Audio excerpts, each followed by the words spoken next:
Sometimes I feel like I should stop buying stuff. Hi, welcome back to Telecreations.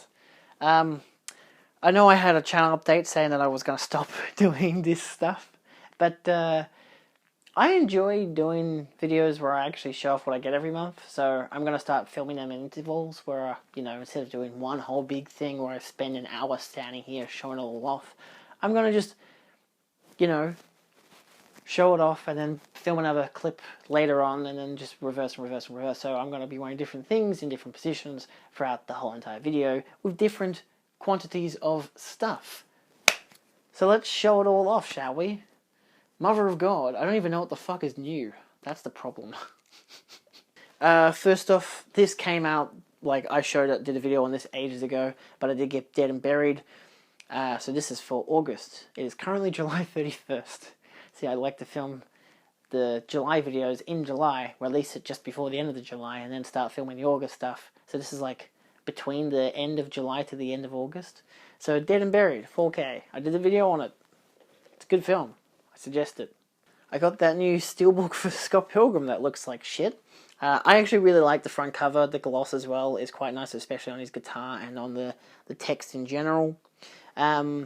Obviously, the back cover is what everyone hates, which I can totally understand. It still has a nice gloss to it and a nice kind of pow.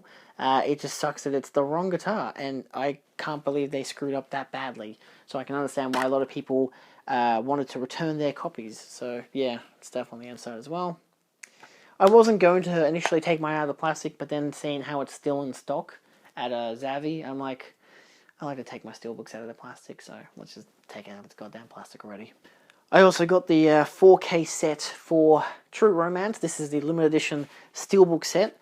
I won't go into too much detail as to what's in it. I did actually watch this, which is a very weird thing for me to do. How about that? I actually watched the fucking film when I got it. I'd never seen it before. It comes with a thick-ass booklet. Beautiful booklet. Double-sided poster, which is... It's a poster, alright? If you want to... Is there point in me showing it off? Yes, there is. We want to get to the Steelbook. The Steelbook's the cool part. This is the Steelbook. It is exceptional. Look at that shine and shimmer. I love the artwork on this Steelbook. I think it is exceptional.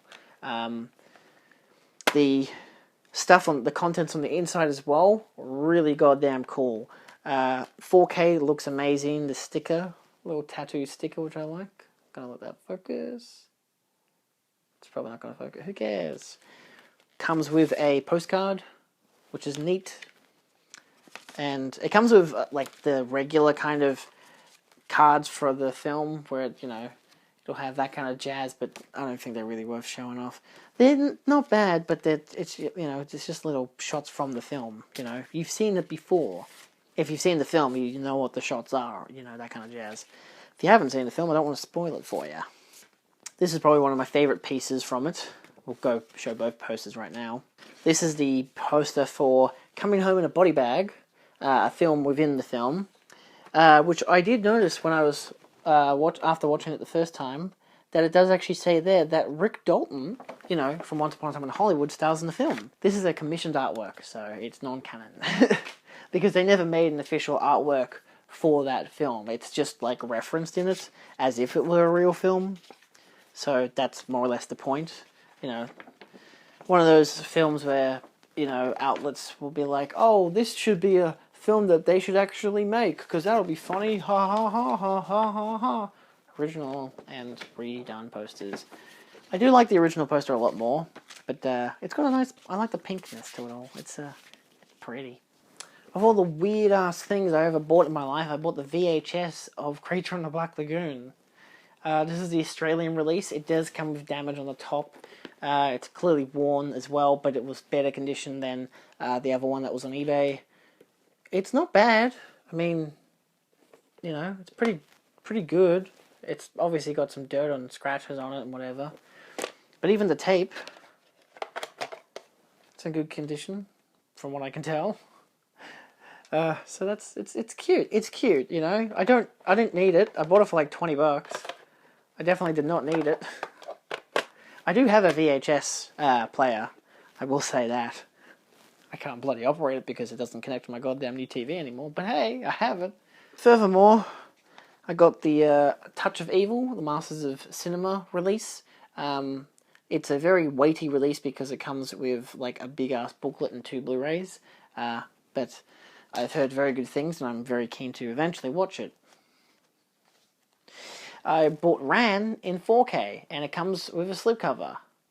That's pretty cool. I like that. I really like the film. It's one of my favourite Kurosawa ones. And of course, because I want to get the standard edition as well, I bought Scott Pilgrim on 4K. Came with a slipcover as well, and it comes with a better artwork. I love this fucking artwork. I'm yet to watch it, to listen to its Dolby Atmos, but I'm going to keep it out. So before my parents get back home from their work, I'm going to take a brief look at it and see how loud it can go in its Dolby Atmos. And last but not least for this selection of the video, we do have dun dun dun dun dun Gamera. Oh yeah, I got the double set because I had buy one get one free at Arrow Video, and I bought the fucking jumbo set. Obviously not the big ass set that comes with the big ass comic that's worth $400 now. No, because that's not available. Obviously, I have the Steelbook for the Heisei trilogy because I'd never seen any of these films, but I loved me some kaiju, and it was highly suggested for me to get this, so it comes with all of them. If you want a big breakdown, there is plenty of videos online, especially breaking down like the differences between the commissioned artwork and the original artwork and all that jazz. Of the ones I've seen, I've literally only seen the first and second of the Heisei films. Don't know how you pronounce it, to be honest with you.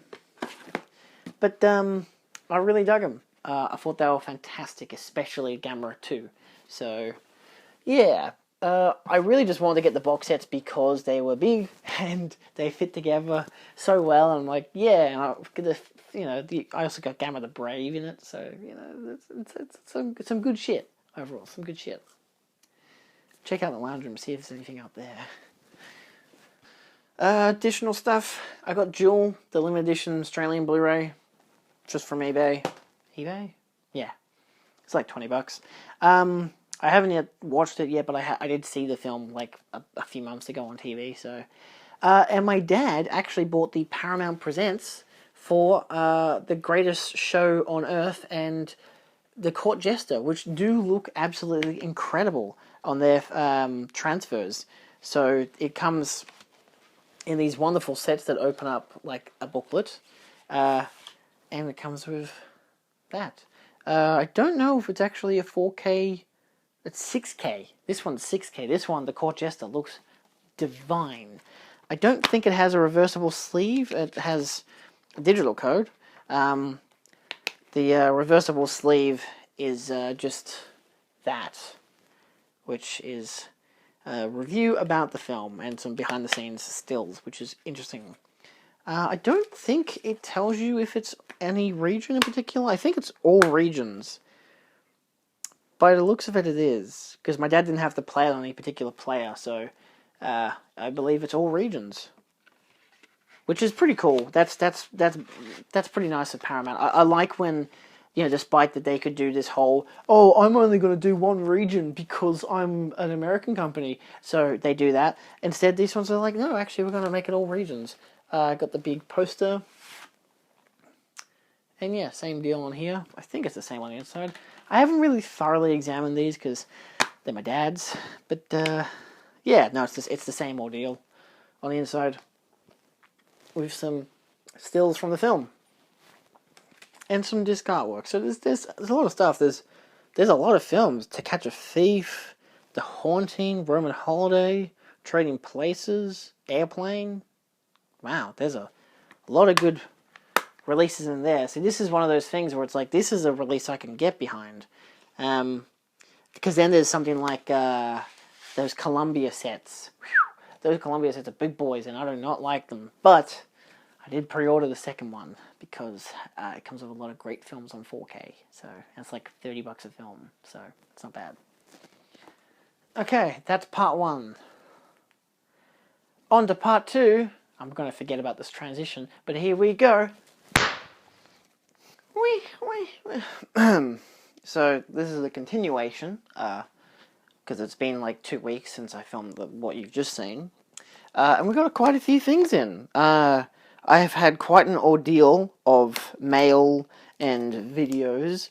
For example, a big one that popped up on my channel was the Akira 4K Steelbook Set. I highly recommend checking out this video. I break down the whole set because I'm not going to take it out of this slip probably ever again unless I want to watch the 4K again, which to be fair, it's a good 4K, so I don't see why not. But I had quite a lot of problems with it, a lot of issues with it, so it's worth checking out as a steelbook collector and also just to see what's actually inside this really nice set that has some really terrible problems. I say it has really terrible problems, but realistically it's just the steelbook was problematic for me. First up, in the continuation, we do have A Quiet Place Part 2. Was not able to catch us at cinema, thank you, COVID. So, given how my mum really likes these kind of apocalyptic films, I figured, why not? I liked it. I liked the first one. We all liked the first one. I had the first one on Blu-ray, so I didn't get the second one on 4K because I was like, I've already got it. And they both come with Dolby Atmos, so it's like, I don't really need the 4K if the Blu-ray already has Dolby Atmos, because it's not really a picture-perfect kind of film. It's more of a, like, the 4K was like a 2K intermediate or some shit, I don't know. Upscaling, whatever the crap.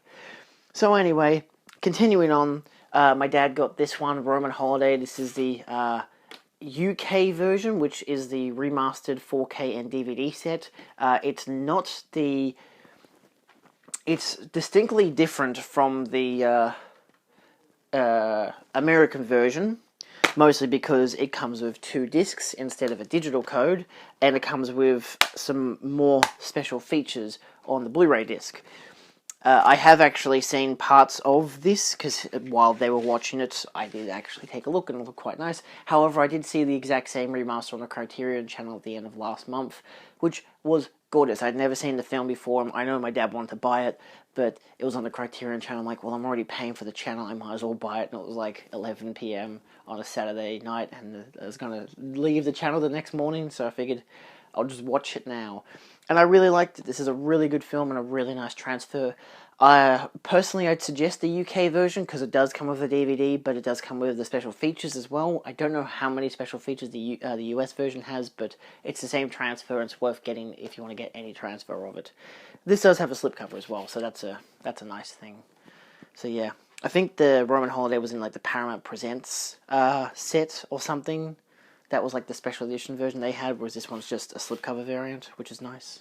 Next up is another one I picked up. So the day after I got my Akira 4K in the mail, I obviously had all the problems of, for those who don't know, I had to buy a new 4K player because my 4K player is, my current one that I use is a Sony, and it's relatively shit.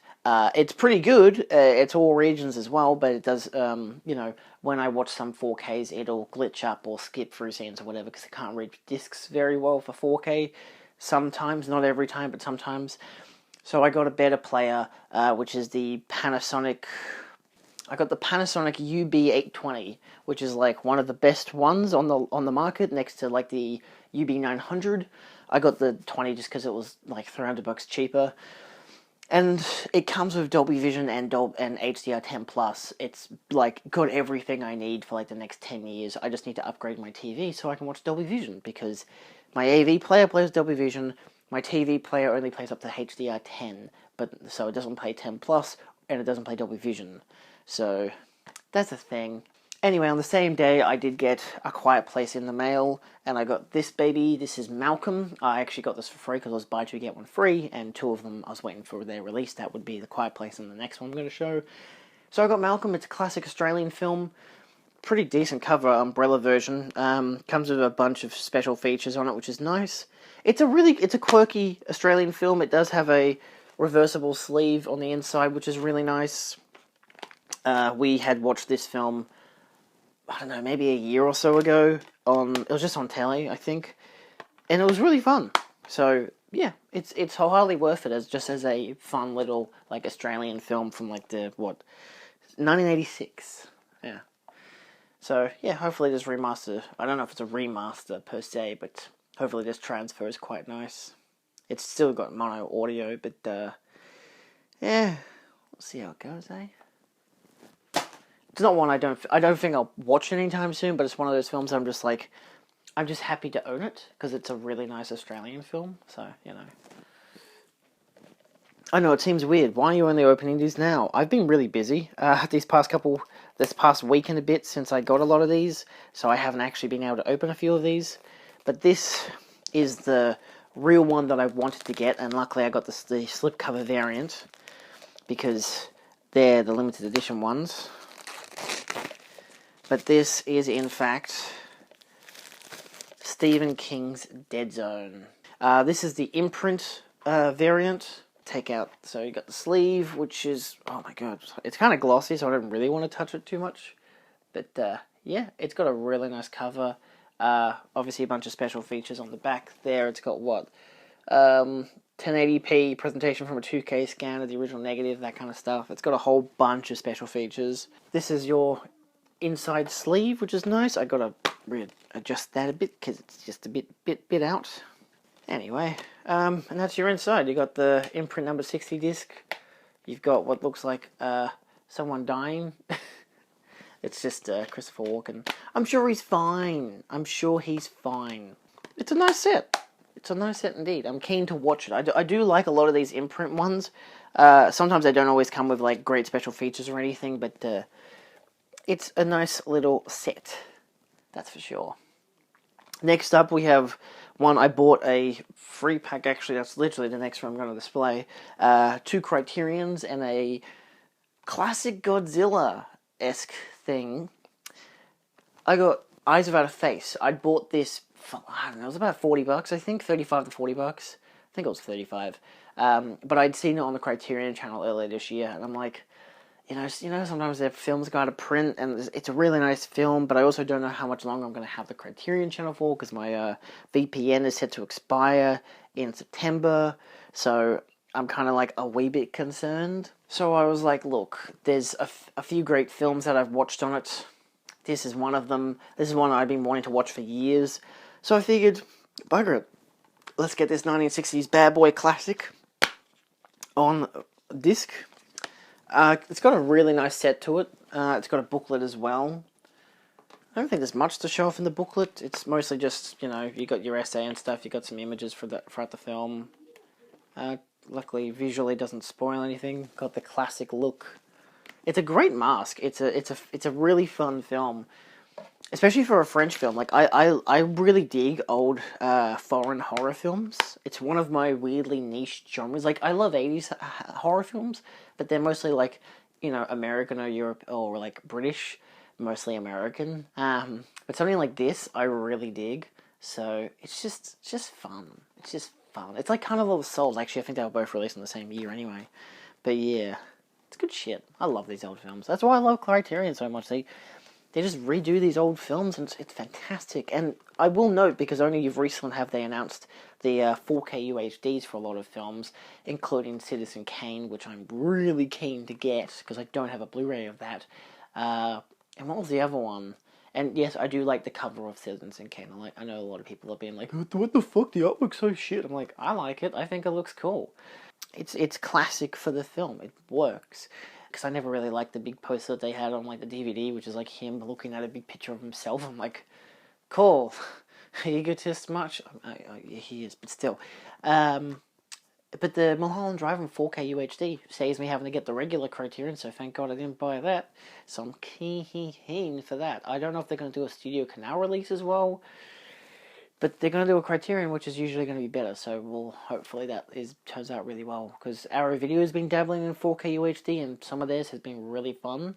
They've had a few issues with some discs, yes, but for the most part, everything's turned out pretty well, so I've got some more of theirs coming in the mail as well, so hopefully they all turn out pretty well, so I think Criterion could do it too. Next up in my purchase line, I got the Mothra trilogy.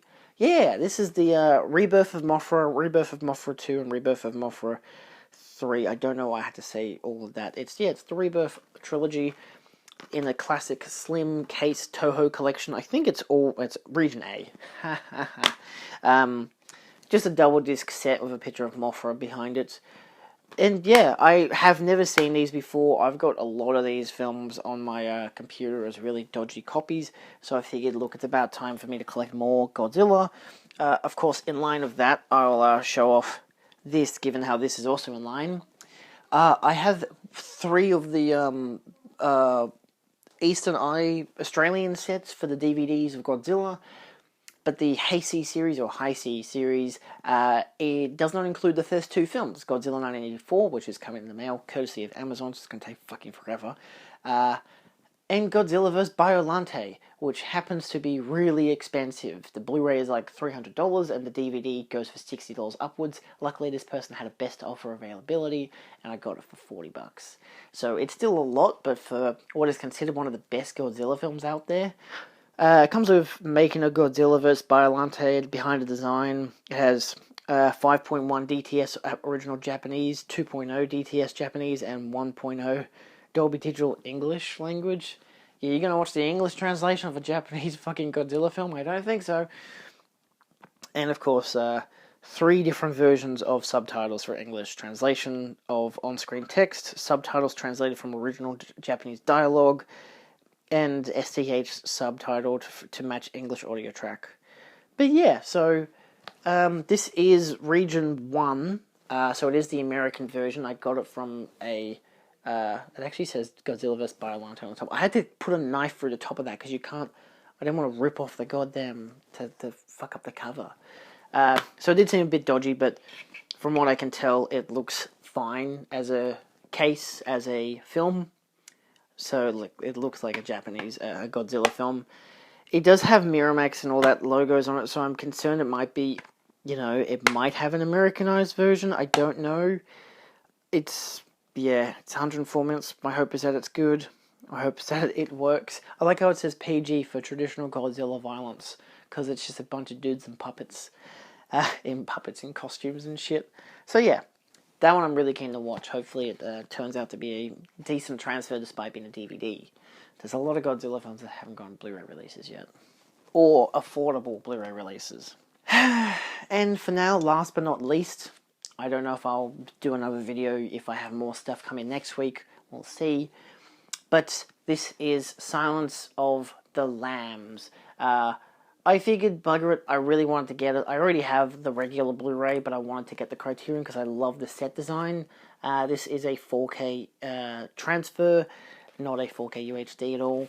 I'll take out the sleeve because it is a gorgeous inner set. You do have this wonderful digipack. You've got, obviously, that beautiful set there. You've got a 2-disc set. I think both are Blu-rays. I believe it's like Blu-ray plus bonus features, plus a very thick, 40-something page, 55 or 56 page book, because the 56th page is that. So, yeah, it's got a whole bunch of stuff, which is really cool. And I'm really keen to... Oh, yes, and of course, Clarice on the front. And he's back again. Does it have her again on the last page or not? Does just have a creepy image of him? Yeah, it does have a creepy image of him. But yeah. I'm really keen to view this version of it, because I really like this film. I mean, most people do anyway. I've never met a person who doesn't like the film. I know my mum was, she watched it when it first came out. I'm sorry, how long ago was that? 1991? I believe she was still in... I think she was still in Tasmania at the time, because my mum came from Tassie before she moved upwards to Victoria, and... hence met my father and whatever. But I believe she watched this with a friend, and her friend was creeped the hell out and, made this the viewing experience scarier for her.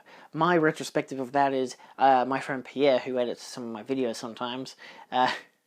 I love watching horror films with him because he gets shit scared, and I laugh at it. It's better for me because it's like I don't want to be too scared by horror films, so I like watching him getting scared by them. It's great. I think we watched It, Chapter 1, and he was just like...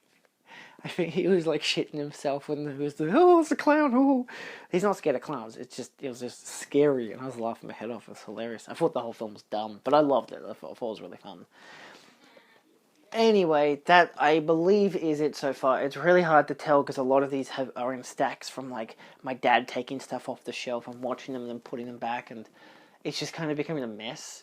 So I really got to kind of reset it and clean it up a bit. I have no idea if I haven't already showed some of this shit off.